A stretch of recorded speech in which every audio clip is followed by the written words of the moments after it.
این حدیثی که امام بخاری و مسلم با سند خود از انس بن مالک روایت می کنند، رضای خدا بر او باد، انسی که 10 سال کامل خادم رسول خدا بوده صلی الله علیه و سلم، می فرماید رسول الله صلی الله علیه و سلم فرمود: اذا دعوتم الله فعزموا فی الدعاء.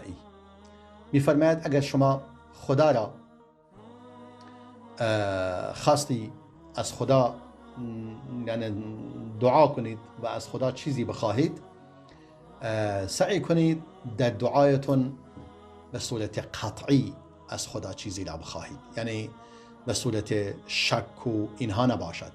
ولا یقولن احدکم اللهم اغفر لی ان شئت اللهم ارحمنی ان شئت.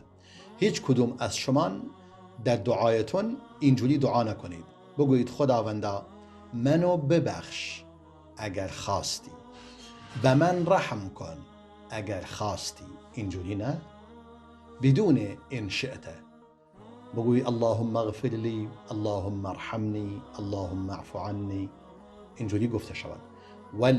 ولكن لیعزم المسألة ولیعظم الرغبة، بلکه باید خواسته خود را به صورت قاطع بیان کند، از خدا بخواهد و رغبت خودش را به خداوند متعال، یعنی رغبت و علاقه او برای پذیرش دعایش خیلی بزرگ و عظیم باشد. چرا؟ فإن الله صانع ما شاء لا مکره له، زیرا پروردگار همون چیزی را انجام میدهد که خودش میخواهد، کسی نمیتواند او را مجبور به کاری کند یا او را وادار به کاری کند.